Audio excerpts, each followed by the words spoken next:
Good morning everybody. आज हम पढ़ेंगे पैरामीशियम कॉर्डेटम की संरचना के अगले भाग। पिछले कुछ क्लासेस में आप देख रहे हैं उसका स्ट्रक्चर, तो वो हमने उसके कुछ पहलू पिछली क्लासेस में देखे और आज हम देखेंगे उसकी संरचना से ही संबंधित कुछ अंगक। जैसे ध्यान दीजिए, यह एक रेफरेंस डायग्राम। सपोज इस डायग्राम में बाकी चीज़ों को कम वेटेज दिया और ध्यान दें ये यहाँ पर जो हमें दिखाई दे रहे हैं ये स्ट्रक्चर, ये है कॉन्ट्रैक्टाइल वैक्यूल अर्थात संकुचनशील रिक्तिकाएं। संकुचनशील रिक्तिकाएं इस एनिमल में परासरण नियमन के लिए होती हैं और इन संरचनाओं में क्या क्या पाया जाता है ये आज हम पढ़ेंगे।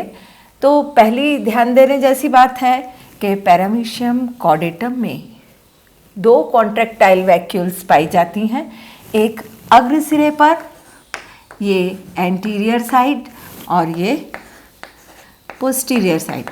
तो एक पिछले सिरे पर और एक अगले पर। स्थिति के अनुसार ये इस तरह से दो हैं, लेकिन संरचना की दृष्टि से सभी एक समान होती हैं। तो मैं यहाँ पर आपको एक संकुचनशील रिक्तिका के बारे में बता रही हूँ। तो ये जो पूरा का पूरा व्यू है, यहाँ ये डायग्राम क्या हो गया, इसका कैप्शन हो जाएगा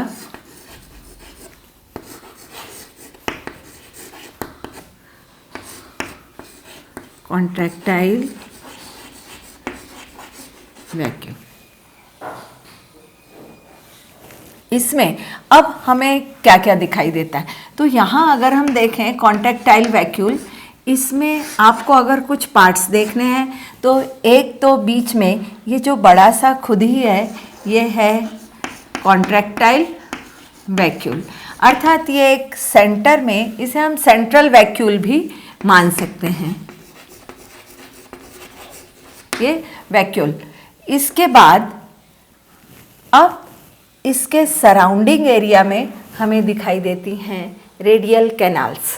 तो यहाँ पर देखिए कि यह अगर केंद्र है तो ये इसके रेडिएटिंग वे में है, इसलिए इसकी परिधि से यहाँ पर इस तरफ दिशाओं में सभी रेडिएटिंग वे में कुछ कैनाल्स हैं, इसलिए इन कैनाल का नाम रेडिएटिंग कैनाल्स भी होता है और इन्हें एफरेंट पल्सेटिंग कैनाल भी कहते हैं। अब पैरामीशियम कॉर्डेटम में इन रेडियल कैनाल्स की संख्या, तो यहाँ पे दूसरी चीज़ हमें क्या दिखाई दी, दूसरी होगी इसमें रेडियल कैनाल। रेडियल कैनाल की संख्या कॉर्डेटम में 6 से 10 तक हो सकती है। फिर रेडियल, अब हम रेडियल कैनाल को देखें तो रेडियल कैनाल के हमें 3 भाग दिखाई देते हैं। यह एंटीरियर भाग, बीच वाला मिडिल पार्ट, और ये जो लास्ट वाला है ये हो गया इसका पोस्टीरियर पार्ट। तो अगर हम एक रेडियल कैनाल की बात करें तो उसमें हमें क्या क्या देखा, एंटीरियर, मिडल और पोस्टीरियर, 3 भाग हुए। एंटीरियर, फिर से ध्यान दें, मिडिल और पोस्टीरियर। यहाँ पे देखें यह एंटीरियर भाग बहुत छोटा सा होता है और सीधा किससे कनेक्टेड होता है, कॉन्ट्रैक्टाइल वैक्यूल या सेंट्रल वैक्यूल से। बीच वाला भाग जो होता है वो उत्फुल्लित होता है, अर्थात ये एक तरह से एम्पुला बनाता है बीच का भाग।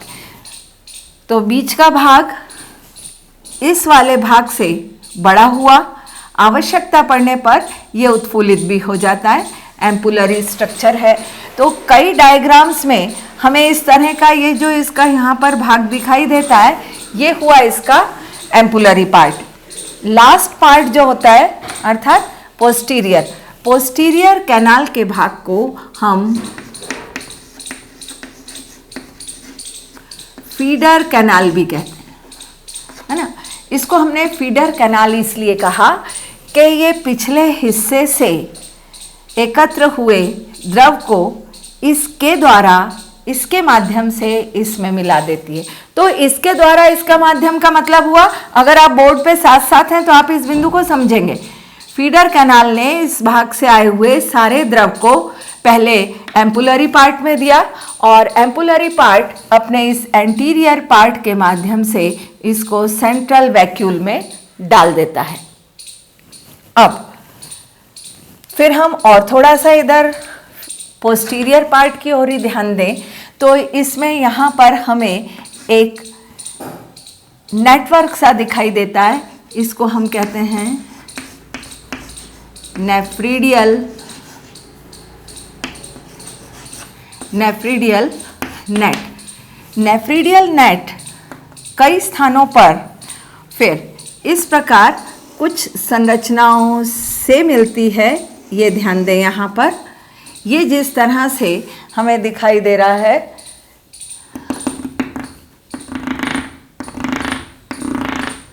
ये वाला भाग ऐसा इधर भी है, इधर भी है और भी कई रहते हैं। ये चूंकि सेंटर में होते हैं, यहाँ सेंटर से आशय एंडोप्लाज्म वाले भाग में ही डीपली होते हैं, तो हम इसे कहते हैं एंडोप्लाज्मिक रेटिकुलम या एंडोप्लाज्मिक कैनाल। ये एंडोप्लाज्मिक कैनाल कुछ कुछ दूरियों पर पाई जाती है और अपने आसपास के हिस्से से आए हुए नेफ्रीडियल नेट से लिक्विड इकट्ठा करती है। यह नेफ्रीडियल नेट फिर उस लिक्विड को फाइनली दे देता है इस फीडर्स कैनाल में। तो इस प्रकार अभी हमने किसकी संरचना का डिटेल देखा, रेडियल कैनाल या एफरेंट पल्सेटिंग कैनाल।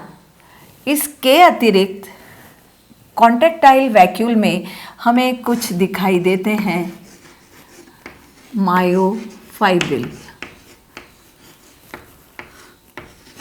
ना, ये यहाँ पे कुछ मायोफाइब्रिल्स हैं। मायोफाइब्रिल्स इस सेंट्रल वैक्यूल को संकुचन करने में सहयोग करते हैं तब जबकि वो पूर्ण तरह से भर जाता है और उस स्थिति में यहाँ पर आया हुआ द्रव इस माध्यम से यहाँ एक एपर्चर हुआ। तो यह किसका एपर्चर हुआ, कौन सा छिद्र हुआ? ये छिद्र है कॉन्ट्रैक्टाइल वैक्यूल का। ये किस दिशा में पाया जाता है? एनिमल के बॉडी पर यह डॉर्सल साइड पे होता है। ध्यान दीजिए, एनिमल की बॉडी पर यह छिद्र डॉर्सल साइड पर खुलता है। तो पूरी बॉडी का एकत्र हुआ द्रव यहाँ आएगा और यहाँ से इन मायोफाइब्रिल के संकुचन से इस द्रव को यहाँ से बाहर भेज दिया जाता है। इसको हम आगे भी पढ़ेंगे जब हम पढ़ेंगे ऑस्मोरेगुलेशन इन पैरामीशियम। तो यह चित्र था कॉन्ट्रैक्टाइल वैक्यूल का। कॉन्ट्रैक्टाइल वैक्यूल की संख्या 2 होती है, एक अग्र सिरे पर, एक पश्च सिरे पर। संख्यात्मक रूप में 2, लेकिन संरचनात्मक दृष्टि से सभी ये दोनों रिक्तिकाएं एक जैसी ही होती हैं। इनमें एक सेंट्रल वैक्यूल या कॉन्ट्रैक्टाइल वैक्यूल, रेडियल कैनाल और इसमें पाए जाते हैं मायोफाइब्रिल, प्लस एक इसमें होता है एपर्चर। इस प्रकार आपको ध्यान देना है कि इन 4 चीजों का मुख्य वर्णन करना है आपको। और जो रेडियल कैनाल है उसके पुनः वापस से ये 3 भाग थे, एंटीरियर, मिडिल और पोस्टीरियर।